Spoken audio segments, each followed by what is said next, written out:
Episode 7 के start में वो आदमी डैगर से मिनजुन की माँ को मारने वाला था। तभी म्योंग सुक जो वल्लक के साथ थी उसे देखकर चिल्लाई। वो उनकी तरफ बढ़ा। वल्लक ने अपनी मोबाइल की टॉर्च ऑन की। लाइट ऊपर पड़ते ही वो वहाँ से भाग गया। लकीली मिनजुन की माँ को कोई नुकसान नहीं हुआ। पुलिस स्टेशन में सुयोंग उसका बयान ले रही थी। शौक की वजह से उसे कुछ ज्यादा याद नहीं था। शक्ल देख नहीं पाई लेकिन हाइट याद थी। इसके अलावा उसे याद था उस आदमी का डैगर कैसा दिखता था। सुयोंग ने डैगर ड्रॉ करवाया। देखकर उसे पुराने केस की याद आई। घर जाकर इस ड्राइंग को पुराने केस के डैगर के साथ कंपेयर किया। दोनों आइडेंटिकल थे। ये किसी और का केस नहीं बल्कि दाउन की फैमिली का केस है। सुयोंग समझ गई जिसने भी हमला किया है ये वही आदमी है जिसने दाउन की फैमिली को 25 साल पहले मारा था। दाउन कोलम्बेरियम में अपनी फैमिली से मिलने आया। देखा सुयोंग पहले ही वहाँ खड़ी होकर बातें कर रही है। उसकी आंखें भर आईं। वैसे तो वो उसकी असल माँ नहीं है लेकिन दाउन को बिल्कुल अपने बेटे की तरह पाला है। पुलिस स्टेशन में फिर से केसेस पर डिस्कशन हुई। किसी भी केस में इन्हें अब तक कोई सबूत नहीं मिला। दाउन ने वादा किया वो जल्द ही सबूत ढूंढेगा। दूसरी तरफ यांग के केस में इतना बुरा फैसला सुनाने के लिए बितना को काफी क्रिटिसिज्म मिला। लोगों ने ऑनलाइन उसके खिलाफ आर्टिकल्स वगैरह लिखे। ये देखते हुए चीफ जज ने उसे दोबारा सिंगल जज कोर्ट में भेज दिया। वल्लक बितना से कहने लगा मुझे लगता है ग्रैमरी ही सेटन है। बितना ने ज्यादा ध्यान नहीं दिया। उसे पता है इन दोनों की आपस में नहीं बनती। वल्लक ने बताया छुट्टी के दिन म्योंग सुक सारे रेजिडेंट के साथ मिलकर हाइकिंग करने जाना चाहती है। दाही स्कूल से वापस आ रही थी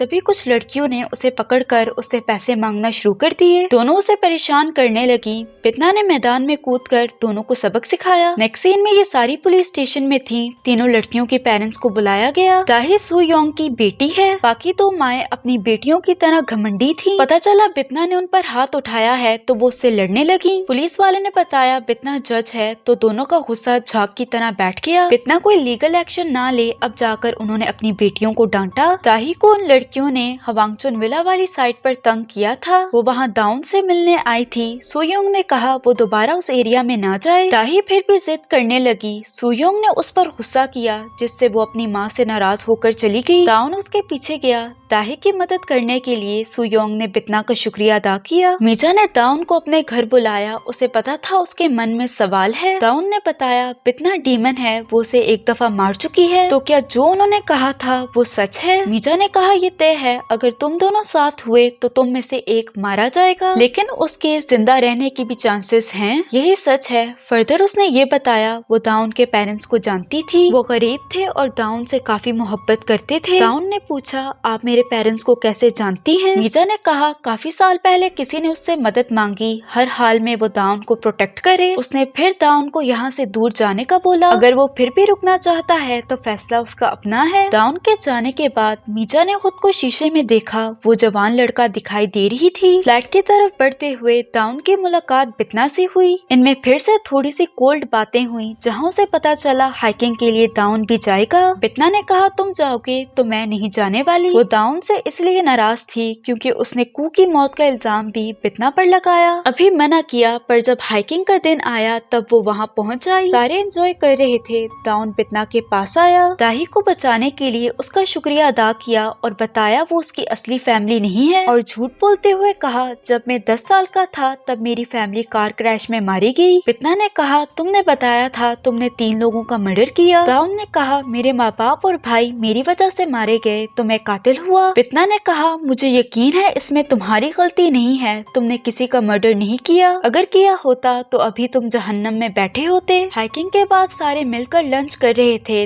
दाउन काफी नशे में था। उसने बताया जब वो पहली दफा बितना से मिला था तब वो उसे पसंद आई थी। उसने एक दो और ऐसी बातें की। सबको लगा इनके बीच में कुछ चल रहा है। वो और पोल ना खोलते बितना ने जल्दी से उसके मुंह पर हाथ रखा। वो घर जाने लगा तो बेहोश हो गया। बितना ने दाउन को गोद में उठाया। ऑफ कोर्स उस वक्त जब कोई देख नहीं रहा था। दाउन के घर जाकर उसे सोफे पर लेटाया। जाने लगी तो दाउन ने उसका हाथ पकड़ लिया। कहा कभी कभी अच्छा एक्ट करके मुझे कंफ्यूज मत किया करो। बितना अच्छी है या बुरी वो कंफ्यूज हो रहा था। बितना ने कहा कंफ्यूज मत हो मैं बुरी हूँ। उसने कहा नहीं तुम अच्छी हो। तुमने मुझे हौसला दिया और दाही की मदद की। मैं तुम्हें गिरफ्तार नहीं करना चाहता लेकिन मुझे पता है तुमने ही कत्ल किए हैं। ब्लैंकेट लेने के लिए दाउन की अलमारी खोली। उसमें से कैन गिरा। बितना को लगा शायद ये वो कैन है जो उसने दाउन को रिसाइकल करने के लिए दिया था। लेबल पढ़ा तो पता चला ये वहाँ का कैन कैन है जहाँ इसने जायोंग को मारा था। याद आया रिसाइकल करने के लिए ये कैन उसने वल्लक को दिया था, तो वल्लक की खैर नहीं थी। सुनसान जगह पर लाकर उससे पूछताछ शुरू की। वल्लक ने कहा, मुझे यकीन है मैंने रिसाइकल किया था। फ्लैशबैक दिखाया जाता है जब बितना ने उसे कैन दिया। वल्लक ने दूर से ही रिसाइकल बिन की तरफ निशाना बांधकर उसे फेंका। उसे लगा कैन रिसाइकल बिन के अंदर गिरा, पर एक्चुअली में वो रिसाइकल बिन के पीछे गिरा था। इस बेवकूफी के लिए ग्रैमरी ने वल्लक पर गुस्सा किया। बितना को अब डाउन के शिफ्ट होने का असली रीजन पता चला। वो चाहती थी जल्द से जल्द वो अपना मिशन पूरा करके वापस चली जाए। ग्रैमरी से उस 25 साल पुराने केस के बारे में पूछा। ग्रैमरी ने बताया उस इंसिडेंट के बाद बच्चे को यतीम खाने छोड़ दिया गया। उस एरिया के सारे यतीम खानों का रिकॉर्ड चेक करके वो जल्दी उस बच्चे का पता लगा लेगी। डाउन के बाद छिड़ी ग्रैमरी कहने लगी वो उसे सबक सिखा सकती है। बितना ने कहा चीजें और मुश्किल हो जाएंगी, इसलिए डाउन का पीछा छोड़ दो। बितना के जाने के बाद उसने वल्लक से पूछा क्या उसने बितना को कभी रोते देखा। वल्लक ने कहा डीमन कैसे रो सकते हैं। ग्रैमरी ने ऑर्डर दिया अगर वो बितना को रोते देखे तो वो जल्दी से आकर उसे बताए। उसने कहा वो सिर्फ जस्टिया का हुक्म मानता है। ग्रैमरी ने गुस्सा किया, वो सीनियर है तो वो चुप हो गया। अब हमें चोई दिखाया जाता है जो कोफुट कंपनी का सीईओ है। जाते हुए जल्दी से ड्राइवर को बीच रास्ते में गाड़ी रोकने का कहा। उसने रास्ते में एक जख्मी कुत्ता देखा था। चोई उसे उठाकर अपने साथ ले जाने लगा। कुछ लोगों ने उसे पहचान कर उसकी वीडियोस और फोटोज ऑनलाइन पोस्ट की। ज्यादातर लोग इसे रहमदिली की वजह से जानते हैं। चोई का बाप भी उससे काफी ज्यादा खुश था। वो अपने बेटे को दूध से धुला हुआ समझता है। कोफुट कंपनी के बाहर कुछ वर्कर्स एहतजाज कर रहे थे। इन्हें लीड कर रहे थे मिस्टर वॉन। उनकी डिमांड थी एक सेफ वर्क प्लेस, क्योंकि फैक्ट्री में पिछले 3 सालों में 5 वर्कर्स की मौत हुई। ये देखकर चोई ने मिस्टर वॉन को अपने घर बुलाया। चोई उनसे अकेले में मिला। उसका एटीट्यूड बिल्कुल डिफरेंट था। आते ही उसने मिस्टर वॉन को लिटरली कुत्तों की तरह ट्रीट किया। पिंजरे में कुत्ते की मम्मी दिखाकर कहा वो पिंजरे में इसीलिए है क्योंकि ये मेरी बात नहीं मानता था। चोई उनके साथ कप नूडल्स खाने बैठा। मिस्टर वॉन से पूछे बिना उनके अकाउंट में पैसे ट्रांसफर किए। कहा पैसों के लिए एहतजाज कर रहे हो। मिस्टर वॉन ने कहा उन्हें पैसे नहीं, वर्कर्स की सेफ्टी चाहिए। कल बैंक के खुलते ही वो चोई के पैसे वापस कर देंगे। चोई बातें करते हुए गर्म केतली से उन्हें डराने लगा। मिस्टर वॉन जैसे ही घर से बाहर निकले कुछ लोग वैन में बैठाकर उन्हें ले गए। वो उन्हें फिर से चोई के पास ले आए। चोई गोल्फ बॉल से बार बार उन्हें हिट करता रहा। मिस्टर वॉन जाने का कहते रहे, उसने एक भी बात नहीं सुनी। चोई ने बॉल से ऐसा शॉट लगाया जिससे बॉल सीधा मिस्टर चोई के पेट में जाकर लगी। वहाँ से निकलने के बाद भी उनके पेट में काफी दर्द था। वो खड़े ना हो सके। गिरे तो उनकी जेब से रिकॉर्डर भी गिर गया। इसी दौरान उनकी तरफ एक गाड़ी आई। दूसरी तरफ हम मिस्टर वॉन की फैमिली को देखते हैं। उनकी वाइफ और बेटी मिस्टर वॉन की मिसिंग रिपोर्ट लिखवाने आए थे। पुलिस वाले ने कहा वो सिर्फ एक दिन घर वापस नहीं आए,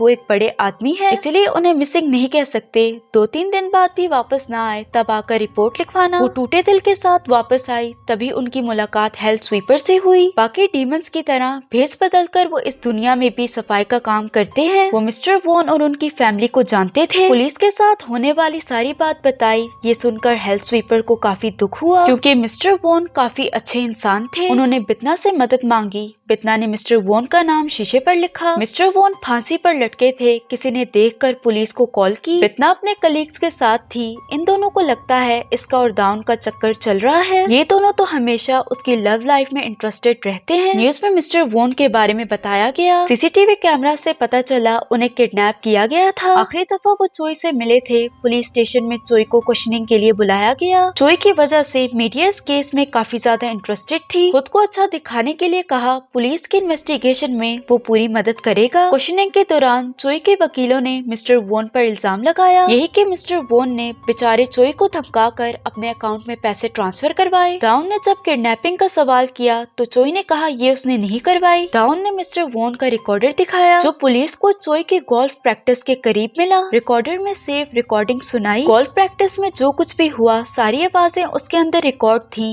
ये सुनकर चोई को सांप सूंघ गया। चोई इतनी आसानी से मानने नहीं वाला था। उसने कहा वो दोनों साथ में मिलकर प्रैक्टिस कर रहे थे। बॉल मिस्टर वॉन को लगी। इसका मतलब ये नहीं कि मैंने उन्हें मारा है। ये अमीर ज्यादा है इसलिए इसे किसी का डर नहीं था। इन्वेस्टिगेशन के दौरान पुलिस चीफ ने इन दोनों को बुलाकर कहा इस केस को कवर अप कर दो। सुयोंग ने साफ साफ मना किया जो भी हो इस केस पर इन्वेस्टिगेशन होगी। सुयोंग ने डाउन से प्रॉमिस लिया कुछ भी हो जाए वो कभी ना भूले वो एक डिटेक्टिव है। बुरे लोगों को पकड़कर उन्हें लीगली सजा सजा देना ही उनका काम है। दाउन ने प्रॉमिस किया। जोई का बाप घुटनों के बल जोंग के सामने बैठा था। जोई के केस को लेकर उसने जोंग से मदद मांगी। फिर क्या, जोंग ने चीफ जज को ऑर्डर दिया और चीफ जज ने बितना को, यानी अब पक्का है जोई का फैसला उसके हक में होगा। ट्रायल शुरू हुआ। मिस्टर वॉन की तरफ से लड़ने वाला प्रोसिक्यूटर भी उनके साथ मिला हुआ था। यहाँ बितना जानबूझकर जोई से सवाल पे सवाल करके उसे टफ टाइम दे रही थी। जोई ने इस बात को कबूल किया। मिस्टर वॉन को वैन में बिठाने वाले उसके सिक्योरिटी गार्ड्स थे। जोई ने कहा उन्होंने मिस्टर वॉन को किडनैप नहीं किया। सिक्योरिटी गार्ड्स तो बस उसे गोल्फ क्लब छोड़ रहे थे। गोल्फ प्रैक्टिस के दौरान गलती से उन्हें बॉल लग गई। मैं ये मानता हूँ मेरे सिक्योरिटी गार्ड्स उनसे रूड थे। ट्रायल खत्म होने के बाद दाउन बितना से मिलने आया। वो चाहता था वो मिस्टर वॉन की फैमिली से जाकर मिले।